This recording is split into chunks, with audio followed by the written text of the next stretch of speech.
So this bright sunny May morning saw us at Vermuyden Way Parkrun in Lincolnshire for the 14th run here. This is one we had on our radar for a while, but we've been advised to wait for a nice dry sunny day. So today was that day. So a little over 150 parkrunners. You park a little bit away from the start of the parkrun at, well, the former RAF Sandtoft, of which more later, and make your way along the riverbank to this start area. Now, parkrun would not be parkrun for many without all the wonderful stats that have been generated over 20 years, so we'd had a little bit of a dig into the running stats associated with Vermuyden Way Parkrun, and I'll let you know what our targets were when we set off on this run. One top tip is to leave yourself enough room from getting from the car park to the start of the run, because there's sometimes a toilet queue, and I think a few people were hurrying to be there for the start. 3, 2, 1, go!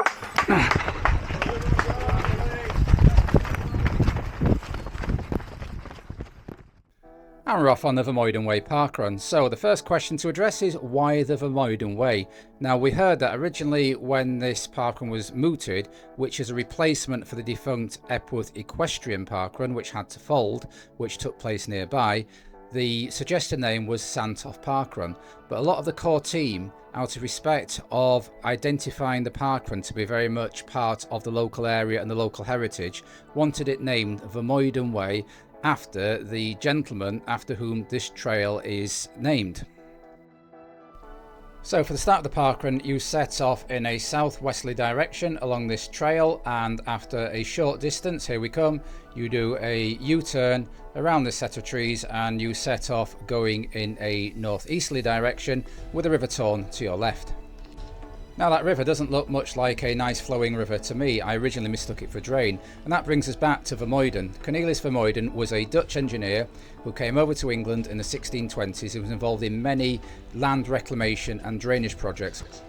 And one of these was on the Isle of Axone, which was formerly an island, as the name suggests, draining out River Trent, River Idle, River Torn and the River Don to make usable agricultural land. So that's the end of the first history lesson, and now on to this parkrun. So yes, Dawn and I had a dig into some available stats. The stats available on the parkrun website, which you know were severely depleted last year.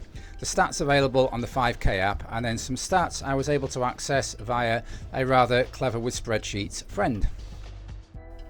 So I established that the Vet 55 record, which is my age category, currently stood at 19 minutes and 32 seconds, which on this course is very much out of my range, and that record is held by a friend of mine, Keith, from Barnsley AC.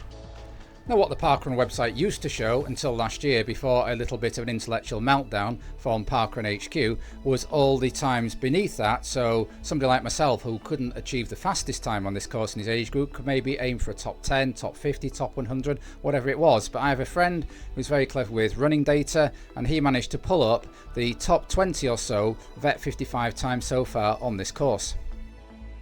So what that told me was that behind the course record of 1932, second place had 2013, third place 2048, fourth place 2043, and fifth place 2110.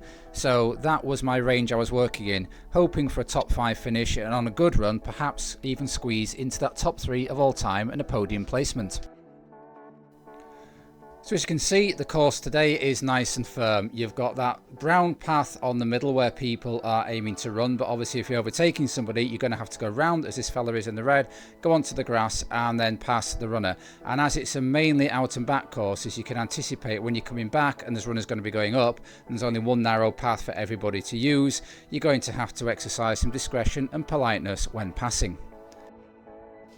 So, as to shoes to wear on here, well, I've gone for the Adidas Adios 9, which you can see in the top left there. That's not actually footage from today, that's some I previously taken for another video. The reason I chose those is they're very low profile and close to the ground, so when your foot does hit a little hump of grass, a little tuft of grass, or a little uneven bit on the path, it's easy to correct it. Now, if you're coming in winter, I think it's certainly trail shoes advised on here.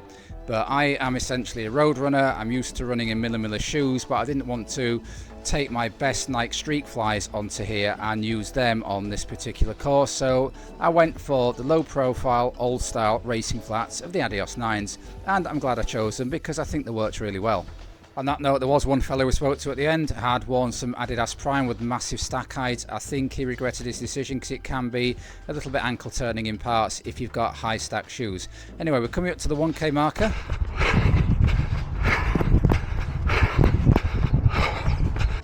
Yeah, working hard enough, kilometre 1408, which if multiplied 5 times would give me a time of 20 minutes and 40 seconds.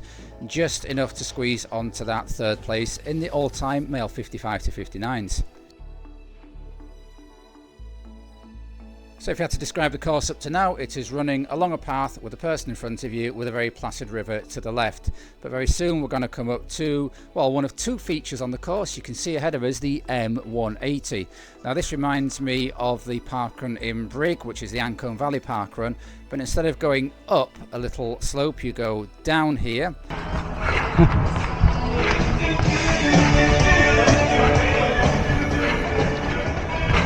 And people who grew up in the 1980s like me should have no problem in letting us know in the comments below what that song was that entertained us as we went under the M180. So now you'll see how difficult it is to overtake here. I've got these 2 fellas in yellow t-shirts in front of me. So you come up behind them. I'm now judging how fast are they running, how fast is my natural pace. Should I just slot in behind them, or should I go to the left, which I do. Get onto the grass, you actually have to increase the effort you're running on here, get past them, and then indicate you're going to come back right onto the mud footpath.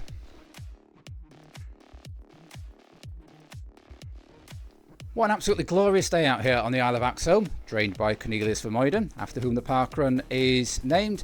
And yeah, I thought I'd mention at this point RAF Sandtoft, which is the HQ of the parkrun.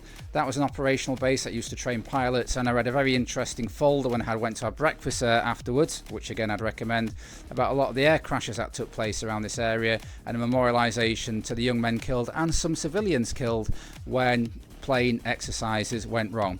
So just coming up now to another couple of runners. This is the First Lady and somebody else just in front of her, and they're going nice and hard. So again, I've got the choice of, do I just stick in behind them, or do I hop to the left and try and overtake them? So I slow slightly, tuck in behind them for a bit, and then make my manoeuvre round to the left. Have to give it some beans again.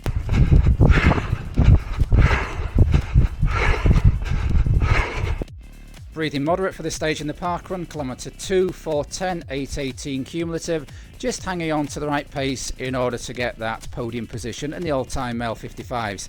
So as you can see, I've come to the left here, put in a little bit extra work to pass the lady and a gentleman in front of her, and then just slot in front of them and then fix on the next couple of runners in front. Yeah, really enjoying this course at the minute. It's flat, it's straight, it suits me. Shout out here to this fella, took the new course record, winning today's parkrun in a time of 16:08. So well done him, another record breaker at today's parkrun. Second place runner coming back down, which must tell us that at some point there is going to be a turnaround point. But it is not a turnaround point, it's a little loop into the woods, which you can see in front of us. I'm one of the world's worst off-road runners, but I found this bit okay on this particular day where we'd had nice sunny dry weather for a few weeks in the UK. I'm still a little bit reticent about falling over and twisting, so we take a left at that marshal, do a little dip. There's a fence and it's taped up on the left so you don't go off course. Keep following a nice little trail through the woods. Again, it's marked. We go round and it's been really nicely taped off by the parkrun volunteers to make sure we don't end up on the golf course. And there's a marshal there, and we swing a right and make our way back out to the woods and onto that flat bit of trail we've just run up on. As you can see, the fella in the white top and cap who I've just been closing in on the way into the woods has just taken a little bit out of me as we go out of the woods. And as it's out and back, we get a chance to see Dawn, and she can fill you in about her targets. Yes, so my first goal was to break the female 60 course record on this parkrun, and that was low 25 minutes. And my second goal, which was a little bit harder, was the all-time age grade record for this parkrun. John had found a list of those who were the top in the age grading and said that I could possibly get the top overall. So I thought, let's have a little nibble. It's always fun at parkrun. Yeah, so that record was 84%, so we worked out Dawn would have to run around 22:40 or better, so we'll see how we get on with her later in the run. See, I'm just catching up the fella in the white top and the white cap now, who was closing in before we went on the woods. You can see what I mean about overtaking. If I want to overtake him, I can't go to the right of him, because I'll be running into runners who are coming up. There isn't a lot of space to overtake on the left of him, so I'm just going to have to sit in behind him and wait either for a gap in the field who is coming up towards us, or a little gap on the left where maybe we get a little bit of flatter ground. By the way, we've just passed through the 3 kilometres at this point. Third kilometre 4:11 after a 4:10 and a 4:08, so running consistently and evenly, and just about on the cusp of what I need to do for that third place overall VET 55. And I'm hoping I can give a little bit at the end. I'm also hoping that my watch is in sync with the way the course has been measured, because you don't want any nasty surprises at the end when you're chasing a time. So yeah, we're moving along nicely back down the trail towards Sandtoft. As you can see, he's proving a tough nut to crack. I spend a considerable amount of this park run tracking him and not being able to get past. But yeah, I think I've just spotted a gap on the left. He's very kindly moved over so I can get a little gap there. I'm not surprised he knows his parkrun etiquette. I think he was one of several runners today who had parkrun numbers up in the 600s. In fact, usually when it comes to that sortable list by how many parkruns you've won, I'm normally the top, but I was actually 5th today. So there were a lot of very, very experienced parkrunners at today's parkrun. Obviously waited for the right weather to come and take on this off-road course. So, were you at Parkrun this weekend? Was it your regular one, or did you take on a new parkrun or visit somewhere different? Let us know in the comments below, and let us know how you got on. And for the 6th time in my parkrun career, I get to run under the M180. We are doing the return leg under the motorway, which leads out to, I think it peters out somewhere around Grimsby or Cleethorpes. Little bit of a kick coming out of it, and then you can see the runner in red just in front of me, so I'm hoping that I can use him during this difficult 4th kilometre to pull myself along and keep myself within range of that time I'm after. Just about to hit the 4k mark, so let's check in for an effort check.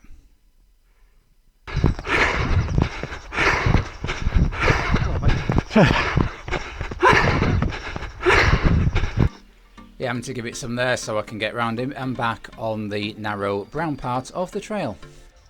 4 kilometres in 16:40, 4:11 running evenly, but there are going to be no more overtaking manoeuvres now. It is just straight down, and I don't have to think about overtaking people, slowing down, chopping and changing, going left, going right, so I'm hoping I can just shave a little bit off in the last kilometre and come in comfortably for that podium position. In the all-time age grading, I'm actually in 9th place in the parkrun at the minute.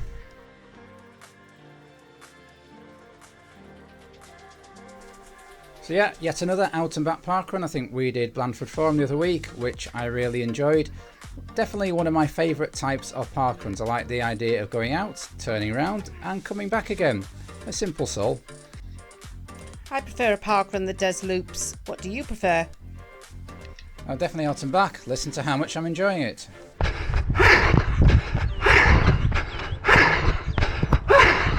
Make sure you take a left here or you'll never see the finish line. Yes, remember kids, parkrun is just a fun, social event where a bit of running is encouraged.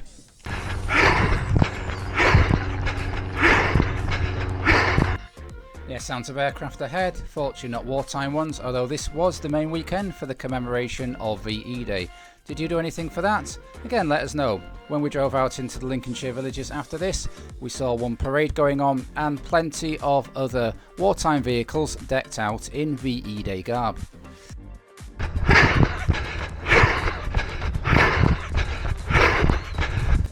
End is in sight. I keep checking on my watch. Am I going to get under 20:40? I think it was. You see, I've even forgotten what time I was going for. Just have to get there as fast as I can and hope I achieve that podium position.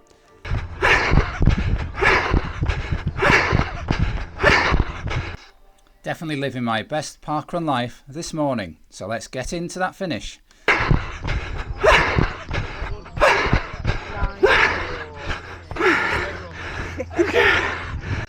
So 2029 and firmly ensconced as third fastest male 55 in the all-time records at Vermuyden Way Parkrun. I'm sure that will go over the summer months, and it's all to the good that people come and try and beat that. I just wish these stats were available for everybody to see without going and performing tricks on Run Britain rankings. So yeah, I think it's high time Parkrun brought the stats back that everybody used to enjoy beforehand. Well, if not everybody, then certainly many people, and they didn't do any harm to anybody. I don't know if anybody was put off doing Parkrun by the fact I'm trying to run third fastest male 55 at Vermuyden Way Parkrun.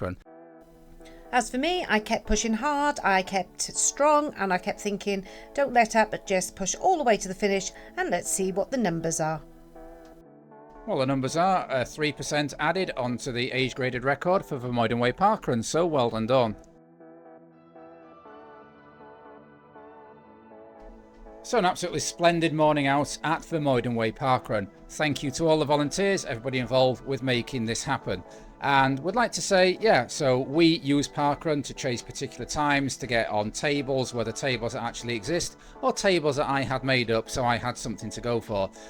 Chasing such numbers never harmed anybody, never stopped anybody going to Parkrun, in our opinion. We saw people there collecting Parkruns because they're after an alphabet challenge. Well done them. We saw people jogging around with their friends. Maybe it's their regular Parkrun. Well done them. Parkrun can really be all things to all people, as long as they don't start messing around and taking things away from people. So we hope very soon that the full range of Parkrun starts will be back and everybody can enjoy Parkrun in their way. So thank you for watching, and if you intend to do Vermuyden Way Parkrun, we hope you found this video useful. Please subscribe to the channel and like this video to help us with the algorithms. So until next time, keep on keeping on. Keep on keeping on.